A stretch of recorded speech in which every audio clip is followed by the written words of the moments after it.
Хөдөлмөрийн тухай хууль, шинжилсэн найруулга. Хөдөлмөрийн дотоод журам.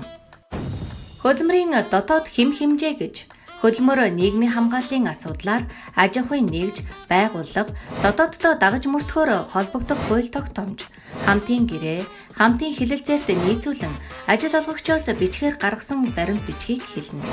Хөдөлмөрийн дотоод журмаар ажил олгогч ажилтны төлөөлөгчийн саналыг харгалзан, хууль тогтоомжид нийцүүлэн тухайн аж ахуйн нэгж, байгууллагын хэмжээнд үйлчлэх журмыг баталж мөрдүүлдэг. Ажил олгогч хөдөлмөрийн дотоод журмыг шинээр баталсан, түүнд нэмэлт өөрчлөлт оруулсан тохиолдолд нийт ажилтнанд танилцуулж харагдахуйц газар байршуулах үүрэгтэй.